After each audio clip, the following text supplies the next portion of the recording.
Good morning to all of you. Good morning sir. कैसे हो सब? अच्छा है सर। लास्ट क्लास में हमने अकाउंटिंग ट्रीटमेंट पढ़ा था in case of accounting treatment of goodwill in case of change in the profit sharing ratio among the existing partners. तो मैंने आपको उस टॉपिक में बताया था कि first of all in the question if the value of goodwill is not given then the information will be provided in the question for the valuation of goodwill.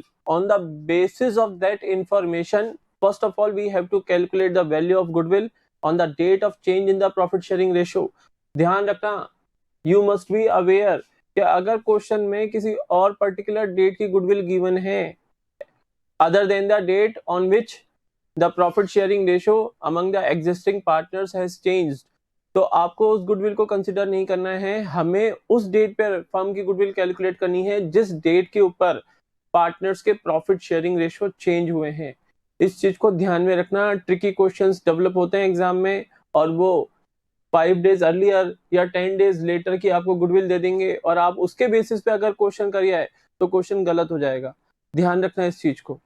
दूसरी बात, गुडविल की वैल्यू कैलकुलेट करने के बाद फिर हमें देखना है कि किस पार्टनर ने गेन किया है due to the change in the PSR और किस पार्टनर ने सेक्रीफाइस किया है। The gaining partner will compensate to the sacrificing partner with the proportionate amount of goodwill. Entries क्या होती हैं? अगर फ्लक्चुएटिंग कैपिटल मेथड है तो gaining partner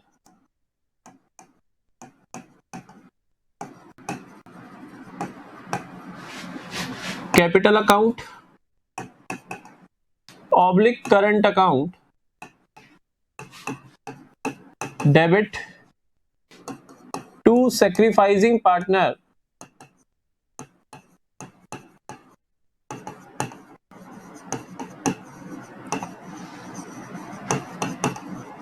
capital oblique current account. अगर फ्लक्चुएटिंग मेथड है तो एंट्री होगी कैपिटल अकाउंट्स के थ्रू, ठीक है। और अगर फिक्स मेथड है तो एंट्री होगी करंट अकाउंट्स के थ्रू। क्लियर है बच्चों? यस। गर्ल्स बोल क्यों नहीं रहे हो? Yes sir. क्लियर है ना? Yes sir. Yes. Video on करो सब,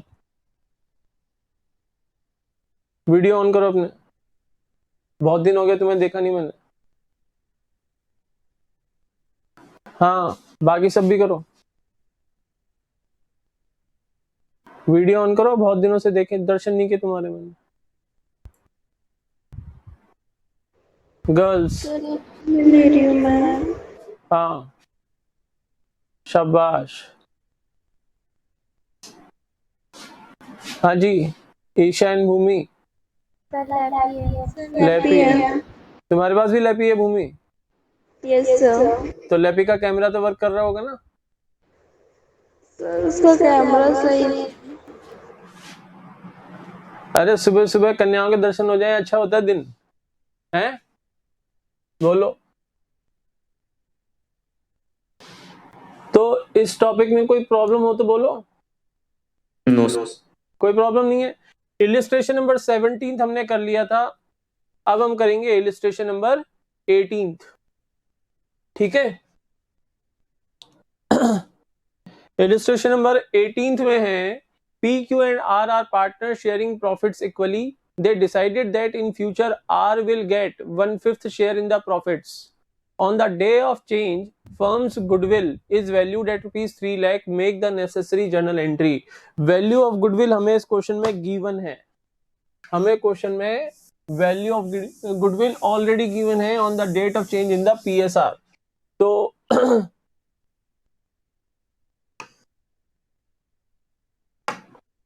देखो दो पार्टनर हैं PQ एंड R। तीन पार्टनर हैं PQ and R are partner sharing profits equally. They decided that in future R will get 1/5 share in the profits.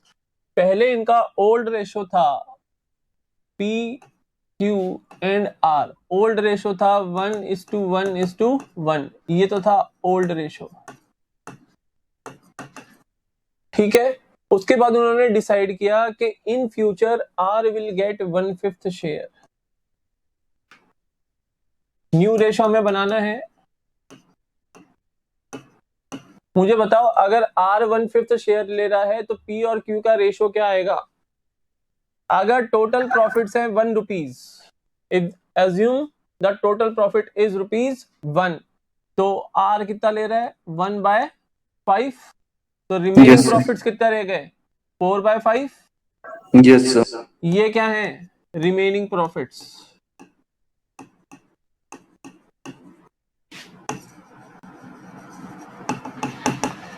अब रिमेनिंग प्रॉफिट्स में P और Q कितना शेयर लेंगे ये क्वेश्चन में नहीं बता रखा है। इट मींस P और Q जो उनका म्यूचुअल रेशो था ओल्ड, उसी रेशो में इस रिमेनिंग प्रॉफिट को डिस्ट्रीब्यूट करेंगे।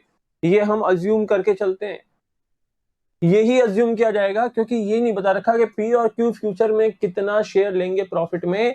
तो it will be assumed that the remaining profit will be distributed by P and Q in their old ratio, that is 1:1। तो P's share 4/5 into 1/2, clear? Yes, sir. कितना हो जाएगा? 2/5.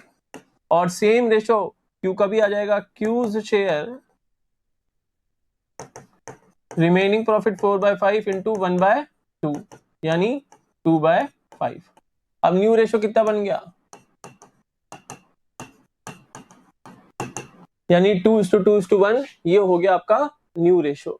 मुझे बताओ पहले तीनों के तीनों 33.33% ले रहे थे Yes.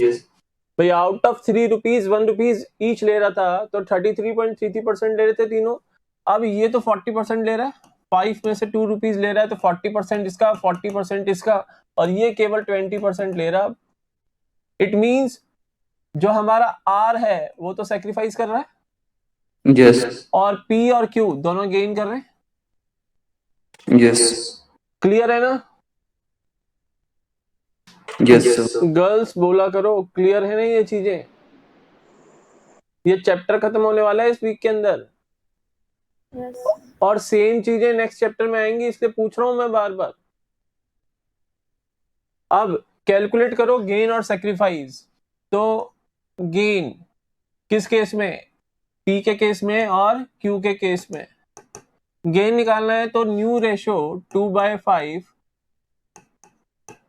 माइनस ओल्ड रेशो कितना? 1/3 एंड 1/3, दोनों का सेम ही आना है। तो 15 आ जाएगा एलसीएम, 5 3 और 3 2 6 माइनस 5 यानी 1/15, इसका भी सेम ही आएगा 1/15। ये तो होगा गेन। और सेक्रीफाइस, सेक्रीफाइस कितना आना चाहिए? 2/15 आना चाहिए, तभी मैच होगा हमारा।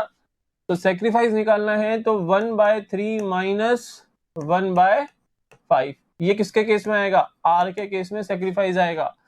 तो आपका आ गया 15, 3 5 और 5 3, ये देखो 2/15, ये हो गया सेक्रीफाइस, क्योंकि ओल्ड रेशो ज्यादा था और न्यू रेशो कम है।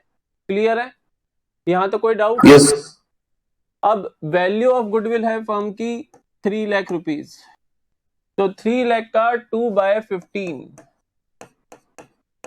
15 से कट कर लो, 15 2 30, 20,000 आ गया। 20,000 इंटू 2, 40,000 रुपीज आपको आर को करना पड़ेगा कंपनसेट। कंपनसेट कौन करेगा? P and Q. Fix capital है नहीं, फ्लक्चुएटिंग है, तो एंट्री हो जाएगी पीज कैपिटल अकाउंट डेबिट, कितना? 10,000, 10,000 क्या 20,000, sorry, So 20. P's capital account debit 20,000, Q's capital account debit 20,000 to R's capital account 40,000। ये आपकी एंट्री हो गई, अकाउंटिंग ट्रीटमेंट हो गया गुडविल का। बोलो क्लियर है क्या? Yes, sir. Yes. Yes, sir. चलो नेक्स्ट पेज के ऊपर आ जाओ। इलस्ट्रेशन नंबर 19 और उसके बाद नया टॉपिक। इलस्ट्रेशन नंबर 19 में देखो, x and why were partner sharing profits and losses in the ratio of 3:1। they decided that with effect from 1st of April 2020 they would share profits and losses in the ratio of 5:3. 1st of April 2020 से उन्होंने अपना profit sharing ratio change कर लिया 5:3. The partnership deed provides that in the event of any change in the PSR the goodwill should be valued at the 2 years profit preceding the date the decision became effective. क्या कह रहा है कि goodwill कैसे calculate की जाएगी इन case of change in profit sharing ratio? Last 2 years के profits का टोटल, लास्ट 2 years के प्रॉफिट का टोटल. देखो साफ साफ लिखा हुआ है कि इन case of change in the PSR the goodwill should be valued at the total of 2 years profits. तो लास्ट 2 years के प्रॉफिट्स का टोटल कर लो. लास्ट 2 years क्या होंगे? 1920 और 1819 दो ही होंगे ये. Yes sir. तो लैंग्वेज ध्यान से पढ़ना, जरूरी नहीं है वो एवरेजिंग ही कराए आपसे. The profit for 1718, 1819 and 1920 were 60, 70 and 90,000 respectively. Sir 1718 का प्रॉफिट्स क्यों दिया है? कुछ बच्चों को फंसाने के लिए कि वो अरे यार 1718 का भी दिया है, इसको भी टोटल कर लेते, क्या जाता है हमारा. अरे क्वेश्चन ध्यान से पढ़ो, वो उसने ट्रिक यूज की है, कुछ बच्चे उस ट्रिक में फंस जाएंगे. सिंपल सी बात है. Pass the necessary journal entry to give effect to the above arrangement. तो पहले तो कैलकुलेट करो value of goodwill. Value of goodwill is equal to total of last 2 years profit. Last 2 years profit 1819 and 1920. 70,000 plus 9. plus 90,000 is equal to 1,60,000. ये तो हमने निकाल ली goodwill. ये goodwill है 1,60,000. ये तो गुडविल निकाल ली हमने.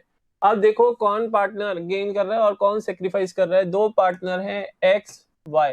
ओल्ड रेशो 3:1 यानी 75% ये ले रहा है और 25% ये ले रहा है. ठीक है ना. न्यू रेशो 5:3 यानी मोर देन 50% ले रहा है ये. बोलो, ये तो था ओल्ड और ये है न्यू.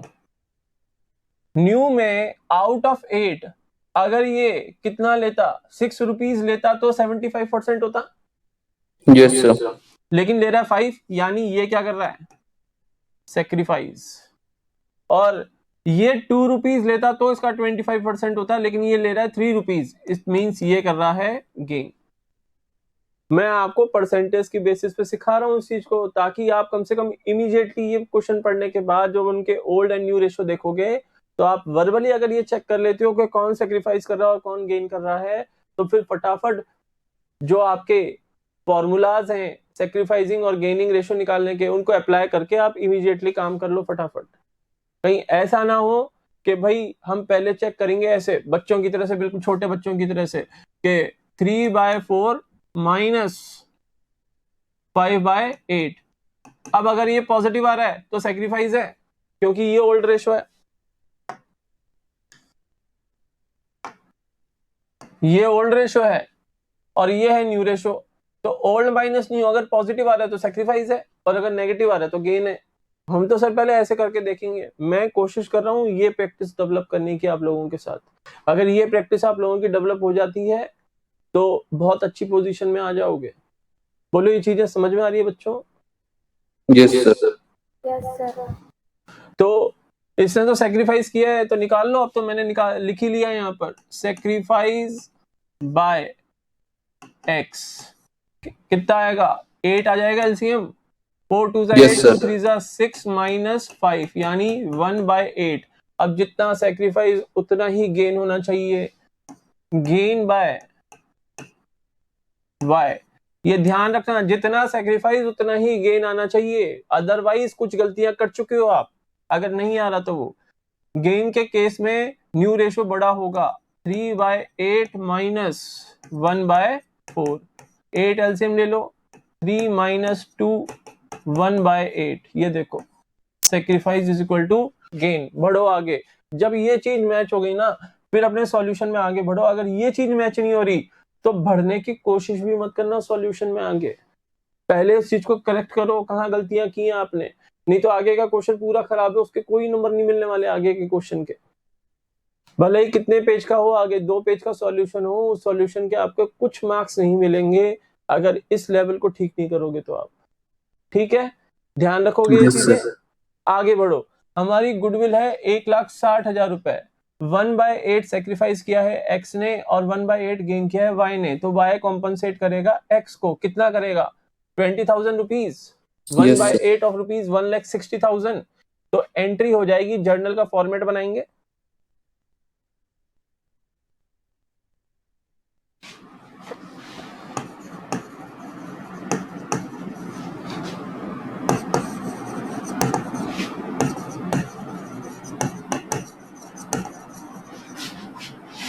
जर्नल फॉलो आएगा, लेजर फॉलो आएगा? बोलो।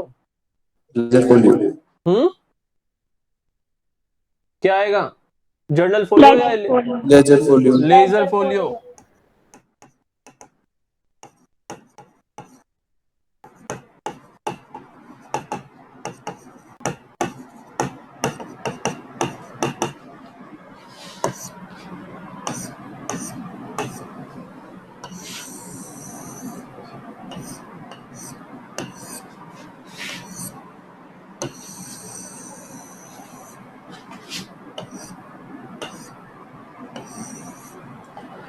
अब एंट्री पास करो। यहाँ पे आपको लिखनी पड़ेगी डेट, कब चेंज हुई थे। 31 मार्च 2020 को पीएसआर चेंज हुआ था, तो डालो 2020 अप्रैल 1।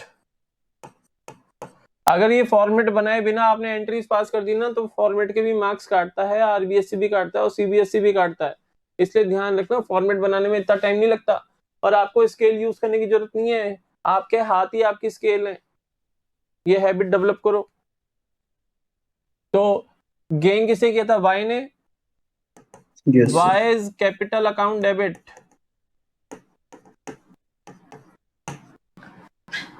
$20,000 टू एक्स कैपिटल अकाउंट, 20,000 और फिर नरेशन। बोलो क्लियर है? Yes, sir. नरेशन लिख लोगे या नरेशन भी बताऊं मैं? So लिख लेंगे. ठीक है ना, लिख दो। Being compensation paid by Y to X due to change in the profit sharing ratio. ठीक है ना? Yes, sir. अब आपका नेक्स्ट कॉन्सेप्ट है accounting treatment of reserves and accumulated profits and losses in case of change in the profit sharing ratio among the existing partners. बहुत easy concept है और ये सेकंड लास्ट कॉन्सेप्ट है। इसके बाद बस एक कॉन्सेप्ट बचेगा और चैप्टर ओवर। तो चैप्टर कब तक हो जाएगा? चैप्टर हो जाएगा हमारा, आज कौन सा वार है? ट्यूसडे। Yes, sir. हमारा परसों तक चैप्टर कंप्लीट हो जाएगा और फ्राइडे बहुत अच्छा दिन है, नया चैप्टर चालू करेंगे, admission of a new partner. एक नए पार्टनर को हम फर्म में लेके आएंगे। ठीक है, तो Yes, अब sir. हम पढ़ते हैं accounting treatment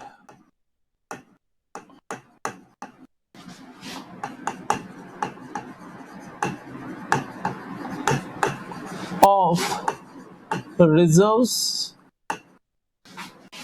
and accumulated profits oblique losses in case of change in profit sharing ratio among the existing partners। देखो, पहले एक एग्जांपल देता हूं आपको। 3 पार्टनर हैं एक्स, वाई और जेड। इनका ओल्ड रेशो है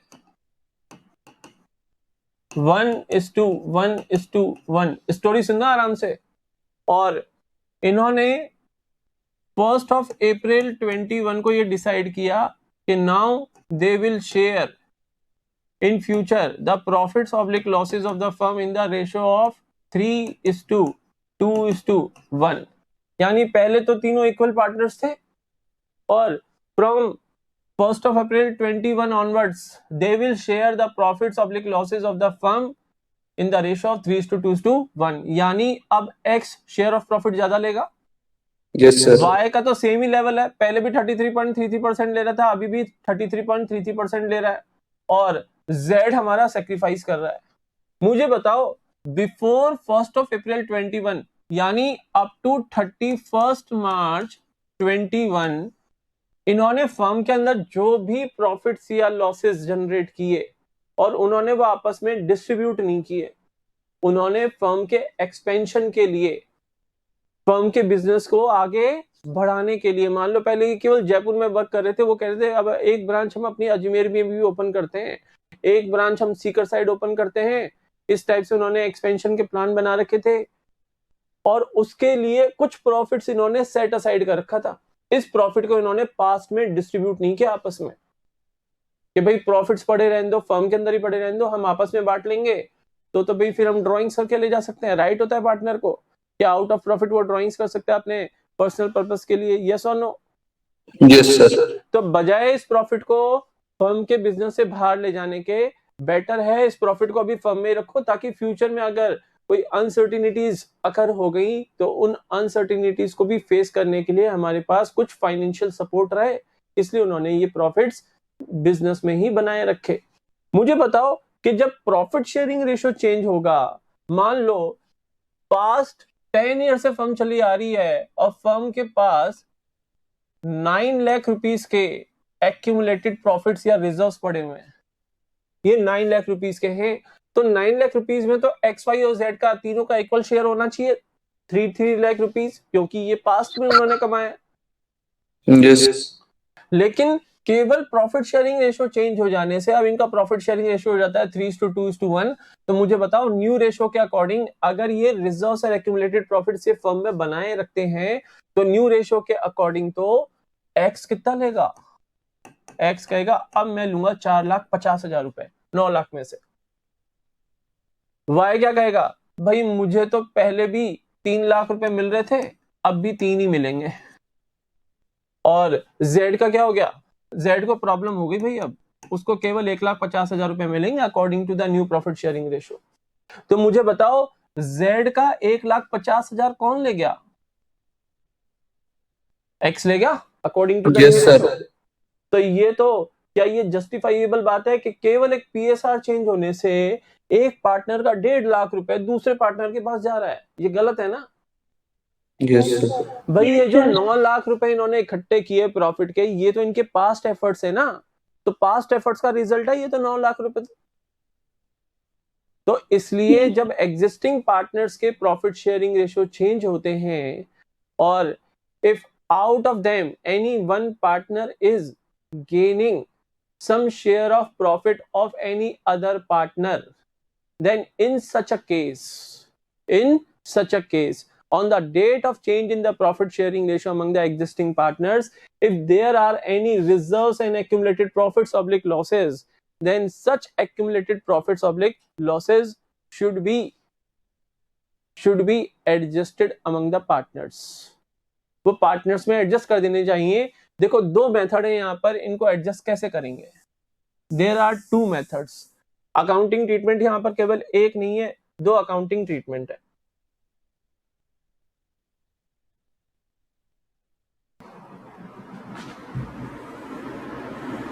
बोलो पहले दोनों अकाउंटिंग ट्रीटमेंट समझा दूं या पहले एक समझाऊं फिर क्वेश्चन कराऊं, फिर दूसरा समझाऊं फिर क्वेश्चंस कराऊं? बोलो। सर एक समझाओ फिर क्वेश्चन करो। पहले एक समझाऊं, चलो ठीक है। मेथड नंबर फर्स्ट, जो आपको अगर क्वेश्चन में कुछ स्पेसिफिकली नहीं बोला, if in the question nothing has been said specifically related to the reserves and accumulated profits oblique losses, then first method will be applied। क्या होगा in this case? In the first method, when the partners have decided not to maintain reserves and accumulated profits oblique losses in the books of accounts of the firm, यानी partners ने decide कर लिया on the date of change in the profit sharing ratio के जो balance है reserves and accumulated profits oblique losses में वो आपस में डिस्ट्रीब्यूट कर लेंगे। इन केस ऑफ साइलेंस हम यही मानते हैं कि वो डिस्ट्रीब्यूट ही करेंगे।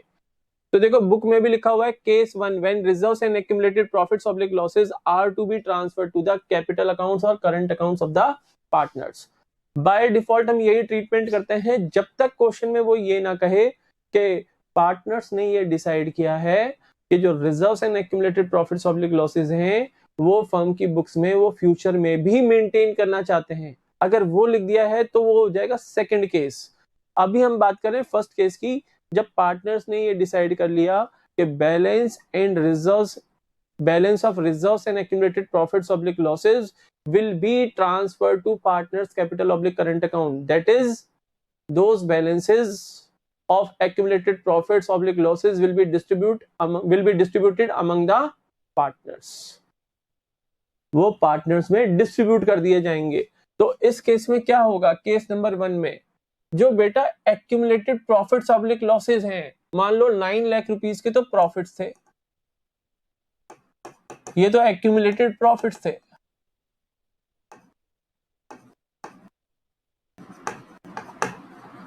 ये तो एक्यूमुलेटेड प्रॉफिट से, और 3 लाख रुपीस के एक्यूमुलेटेड लॉसेस थे।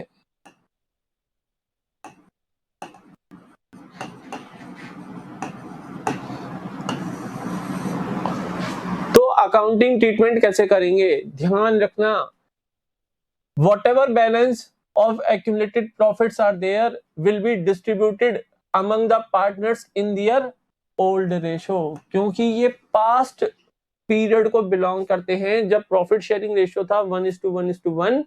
इन such a case the balance of reserves and accumulated profits oblique losses will be transferred to the partners capital oblique current account in their old ratio.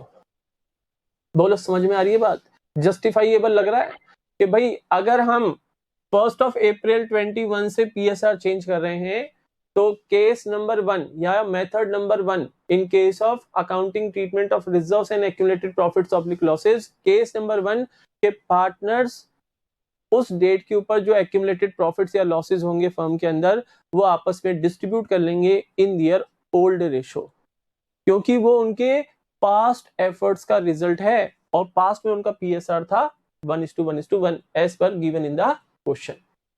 बोलो clear है क्या? Yes sir. तो profits जब distribute करेंगे तब क्या entry पास करेंगे, हमारे करंट एग्जाम्पल में अगर हम प्रॉफिट डिस्ट्रीब्यूट करते हैं तो हम एंट्री करेंगे accumulated profits account debit 9 lakh rupees to X capital account 3 lakh rupees to Y's capital account 3 lakh rupees and to Z's capital account 3 lakh rupees। ये तो हो गई प्रॉफिट्स के केस में एंट्री। हमारे प्रॉफिट्स अकाउंट को तो हमने डेबिट कर दिया, जो भी रिजर्व्स होंगे एक्यूमुलेटेड प्रॉफिट्स होंगे उनको तो डेबिट कर दिया और पार्टनर्स के कैपिटल अकाउंट्स को क्रेडिट कर दिया। बोलो clear? Yes sir accumulated profits कौन कौन से हो सकते हैं अभी बताता हूं। देखो आपका कोई क्रेडिट बैलेंस हो प्रॉफिट एंड लॉस अकाउंट का, अगर आपका कोई कंटीजेंसी रिजर्व हो, ध्यान रखना जो डिस्ट्रीब्यूट करेंगे वो कौन से रिजर्व्स डिस्ट्रीब्यूट करेंगे, जो फ्री रिजर्व्स हैं, यानी जिनको हम किसी भी पर्पस के लिए यूटिलाइज कर सकते हैं, केवल उन्हीं रिजर्व्स को यहाँ पे डिस्ट्रीब्यूट किया जाएगा। ठीक है, तो आपके credit balance of profit and loss account हो, आपका अगर कोई कंटीजेंसी रिजर्व हो, मुझे बताओ अगर प्रोविडेंट फंड पड़ा हुआ है एम्प्लॉइज का, एम्प्लॉइज प्रोविडेंट फंड, तो उसको क्या डिस्ट्रीब्यूट कर दें? क्वेश्चन में अगर वो बोले एम्प्लॉइज प्रोविडेंट फंड तो वो क्या डिस्ट्रीब्यूट हो जाएगा क्या? Answer is no. Employees provident fund तो एम्प्लॉइज का पैसा है, वो पार्टनर्स का पैसा थोड़ी ना जो पार्टनर्स में डिस्ट्रीब्यूट कर दोगे। तो ध्यान रखना, अगर कोई ऐसे रिजर्व्स क्रिएट किए हुए हैं जिसके अगेंस्ट लायबिलिटी बनती है फर्म की, तो वो रिजर्व्स आप डिस्ट्रीब्यूट नहीं कर सकते पार्टनर्स में। सर अगर आपको क्वेश्चन में मिलेगा वर्कमैन कॉम्पनसेशन रिजर्व WCR, इसके बारे में डिटेल तो हम पढ़ेंगे नेक्स्ट चैप्टर के अंदर। इस रिजर्व के बारे में डिटेल में तो हम पढ़ेंगे नेक्स्ट चैप्टर में। इसके अलावा एक और मिलेगा इन्वेस्टमेंट फ्लक्चुएशन फंड IFF, इसके बारे में भी डिटेल में पढ़ेंगे हम नेक्स्ट चैप्टर में। लेकिन इन्होंने हल्की सी नॉलेज दी है इस चैप्टर में। देखो WCR क्या होता है। WCR यानी वर्कमैन कॉम्पनसेशन रिजर्व फर्म में बनाया जाता है कि अगर किसी एम्प्लॉय या वर्कर के साथ कोई एक्सीडेंट हो जाए हमारे ऑफिस प्रीमाइसेस के अंदर, ऑफिस आते टाइम भी अगर रास्ते में कोई एक्सीडेंट हो गया, तो कुछ ऑर्गेनाइजेशन उस केस में भी एम्प्लॉय की फैमिली को कॉम्पनसेट करती है। अगर एम्प्लॉय का एक्सीडेंट हो गया और भगवान ना करे उसकी डेथ हो गई, तो उसकी फैमिली को कुछ फाइनेंशियल असिस्टेंस देने की रिस्पॉन्सिबिलिटी तो होती है ना बेटा ऑर्गेनाइजेशन की। या एम्प्लॉय का मान लो फिजिकली वो थोड़ा हर्ट हो गया और थोड़ा हॉस्पिटलाइज हो गया, अगर उसका प्रॉपर ट्रीटमेंट हो जाए तो वो भला चंगा हो जाएगा, तो उस केस के अंदर जो हॉस्पिटलाइजेशन के कुछ खर्चे हैं वो फर्म बियर कर लेती है। तो उस पर्पस से वर्कमैन कॉम्पनसेशन रिजर्व बनाया जाता है। मान लो हमने रिजर्व तो बना रखा है 3 लाख रुपए का और इसके अगेंस्ट क्लेम आया ओनली 80,000 ड्यूरिंग द ईयर, तो मुझे बताओ बाकी जो 2,20,000 है वो तो फ्री है ना, उसके अगेंस्ट तो कोई क्लेम नहीं है। उसके अगेंस्ट तो कोई क्लेम नहीं है। तो ध्यान रखना, जितना फ्री वर्कमैन कॉम्पनसेशन रिजर्व है वो हम पार्टनर्स में डिस्ट्रीब्यूट कर सकते हैं। जितना फ्री वर्कमैन कॉम्पनसेशन रिजर्व है उतना आप पार्टनर्स में डिस्ट्रीब्यूट कर सकते हो। तो देखो लिखा हुआ भी है पेज नंबर 3.19 पे, देखो workman compensation reserve account debit कर रखा है, सामने ब्रैकेट में क्या लिखा हुआ है, excess of reserve over actual liability. यहां पर एक्सेस ऑफ रिजर्व कितना हुआ 2,20,000 ओवर एक्चुअल लायबिलिटी। लायबिलिटी कितनी रेज हुई 80,000 की against the reserve of rupees 3 lakh. तो 3 लाख रिजर्व के अगेंस्ट ओनली 80,000 की लायबिलिटी रेज हुई है। इट मींस 2,20,000 का जो वर्कमैन कॉम्पनसेशन रिजर्व है दैट इज फ्री, उसके अगेंस्ट कोई लायबिलिटी नहीं है। तो अप टू 2,20,000 आप पार्टनर्स में डिस्ट्रीब्यूट करोगे इन दियर ओल्ड प्रॉफिट शेयरिंग रेशो। बोलो क्लियर? यस। अब एक आपको एंट्री में लिख रखा है इन्वेस्टमेंट फ्लक्चुएशन रिजर्व या इन्वेस्टमेंट फ्लक्चुएशन फंड भी बोल सकते हैं इसको। ये क्या है सर? ये IFF या IFR है क्या? ये देखो इन्वेस्टमेंट फ्लक्चुएशन रिजर्व इस पर्पज से बनाते हैं कि इन्वेस्टमेंट की वैल्यूज में डेली बेसिस पे अप्स एंड डाउन्स आते हैं। मान लो आपने किसी कंपनी के शेयर्स परचेज किए हैं, कल कोई और रेट थे, आज कोई और रेट है, कल कोई और रेट होंगे। डेली शेयर्स की वैल्यूज में फ्लक्चुएशंस होते हैं। तो हमारी इन्वेस्टमेंट की बुक वैल्यू को मार्केट वैल्यू के इक्विवेलेंट करने में अगर कोई लॉसेस हो रहे हैं, मान लो इन्वेस्टमेंट की बुक वैल्यू है 1 लाख रुपए और मार्केट वैल्यू हो गई 60,000 रुपीज, तो ये जो 40,000 रुपीज का लॉस हो रहा है बुक वैल्यू को मार्केट वैल्यू के इक्वल करने के केस में 40,000 का लॉस होगा। यस और नो? भाई बुक वैल्यू वो होती है जो बुक्स में दिखाई जाती हैं और मार्केट वैल्यू वो है जो मार्केट में एग्जिस्ट कर रही है। तो ये 40,000 का डिफरेंस है। इस 40,000 के लॉस को मीट आउट करने के लिए हम बनाते हैं इन्वेस्टमेंट फ्लक्चुएशन रिजर्व। तो excess of IFR over the difference between book value and market value, वो होता है आपका फ्री इन्वेस्टमेंट फ्लक्चुएशन रिजर्व। यानी मान लो आपने इन्वेस्टमेंट फ्लक्चुएशन रिजर्व बनाया है 2 लाख रुपए का, आपने इन्वेस्टमेंट फ्लक्चुएशन रिजर्व बनाया है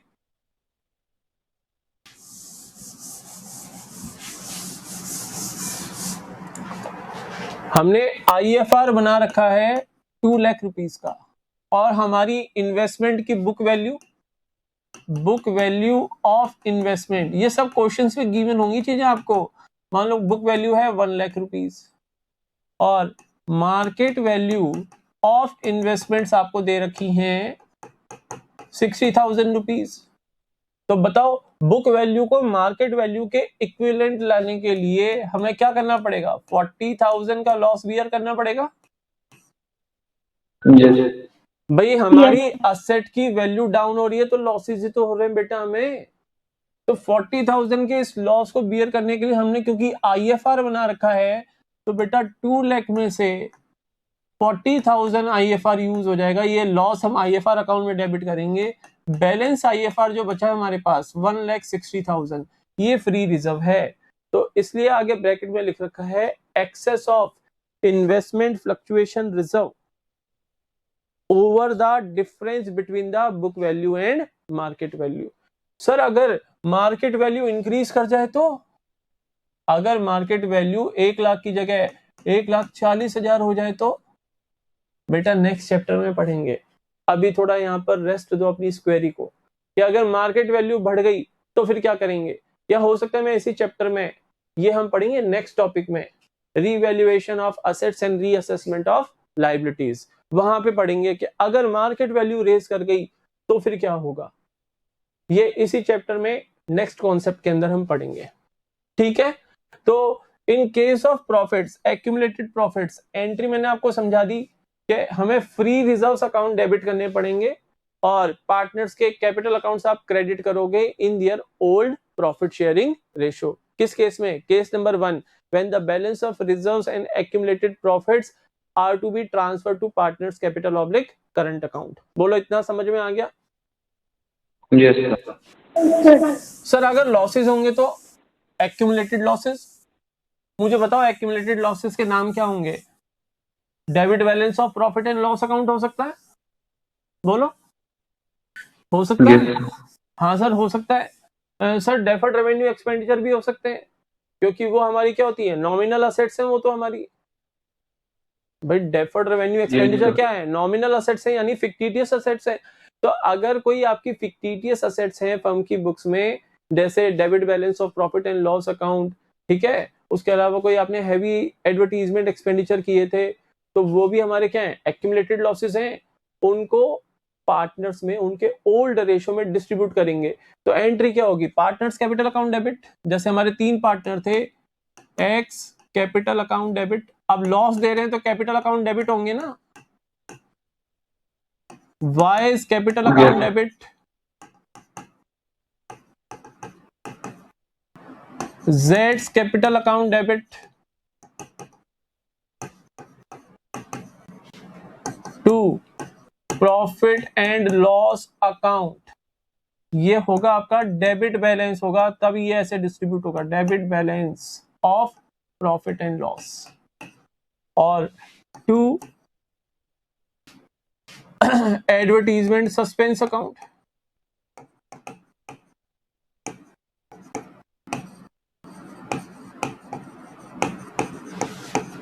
ठीक है ना। इसका जो भी डेबिट बैलेंस होगा वो हम क्या कर देंगे, पार्टनर्स में उनके ओल्ड रेशो में डिस्ट्रीब्यूट कर देंगे। पार्टनर्स किस रेशो में डेबिट होंगे?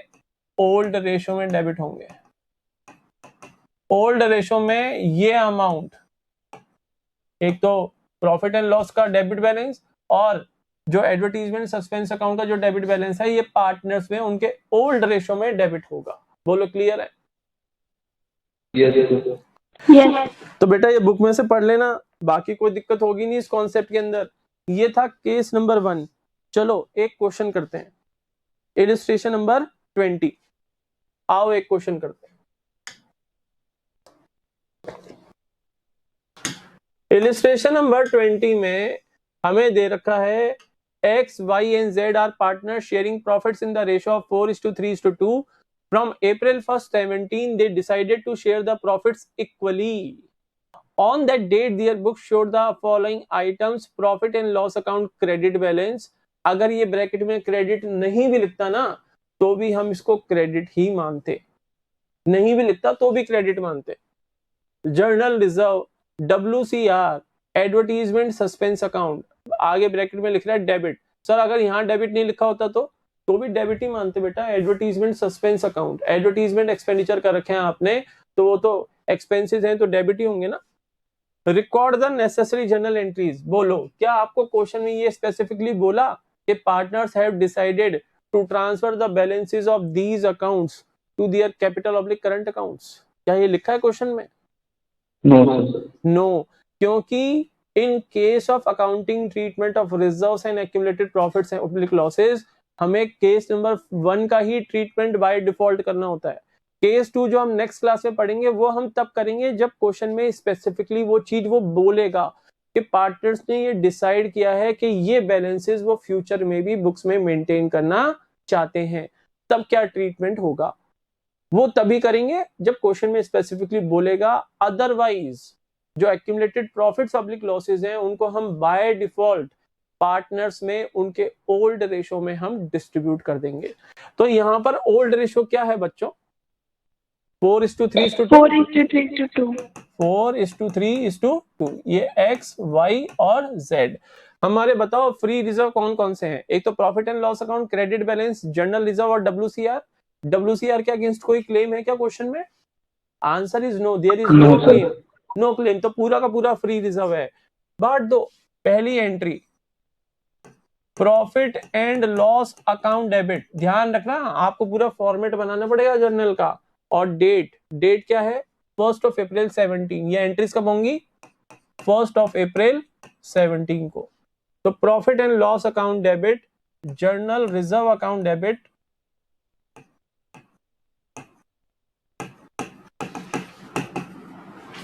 उसके बाद workman compensation reserve account debit to X's capital account, to Y's capital account and to जेड्स कैपिटल अकाउंट। इनके अमाउंट लिख लो, 1,20,000। कितना है आगे? 45 और 60। और इनका टोटल 1,20 और 60, 1,80, 2,25,000 हो गए। 2,25,000 को डिस्ट्रीब्यूट कर देना इस रेशो के अंदर। सर आपने एडवर्टीजमेंट सस्पेंस तो लिया ही नहीं बेटा, वो लॉस है, उसकी अलग एंट्री पास करेंगे। वहां पे आप एंट्री पास करोगे X capital account debit, Y capital account debit, जेड्स capital account debit to advertisement suspense account 90,000। तो 90,000 को 4:3 के रेशो, 4:3:2 के रेशो में करोगे तो 40,000 X capital account debit, 30,000 Y's capital account debit और 20,000 जेड्स capital account debit to advertisement suspense account 90,000। बोलो क्वेश्चन समझ में आ गया? कर लोगे इस क्वेश्चन को? बेटा इलिस्ट्रेशन नंबर 20 तक हमने कर लिया है। अनसोल्ड क्वेश्चन में भी इलिस्ट्रेशन क्वेश्चन नंबर 20 तक आपको करने हैं। अब ये आपका होमवर्क साइड बाय साइड चल रहा है, ये होमवर्क पेंडिंग मत छोड़ना, अदरवाइज बहुत प्रेशर आ जाएगा आप लोगों के ऊपर होमवर्क करने का। होमवर्क कर रहे हो ना साइड बाय साइड? जल्दी बोलो मुझे, होमवर्क कर रहे हो ना साइड बाय साइड? इसलिए मैंने आपको बोल दिया था कि 2 रजिस्टर बना लो, नोट्स का अलग बना लो और क्वेश्चन आंसर का अलग बना लो, ताकि नोट्स अगर मैं थोड़े लेट भी आप लोगों को प्रोवाइड कराऊं, कभी कभी हल्का सा लेट हो जाता है, उस केस में भी आपके क्वेश्चंस की प्रैक्टिस तो चलती रहे। ये नहीं है कि नोट्स के चक्कर में आप क्वेश्चंस भी नहीं कर रहे हो। ये एक्सक्यूज देने की कोशिश मत करना मुझे कि सर नोट्स अभी आए ही नहीं इस चैप्टर के तो हमने क्वेश्चंस भी नहीं किए ना। सेपरेट रजिस्टर बना लो और क्वेश्चंस जिस बच्चे ने चालू नहीं किए बेटा, अब 20 क्वेश्चंस हो चुके हैं इस चैप्टर के और ये चैप्टर कल या परसों में खत्म हो जाएगा और फिर हम नया चैप्टर चालू करेंगे। तो हरी अप, अपना होमवर्क कंप्लीट करो और अगर कुछ प्रॉब्लम्स है तो कल की क्लास में डिस्कस कर लेना। ठीक है बच्चों? ओके बेटा, that's all for today. Have a nice day to all of you. Bye.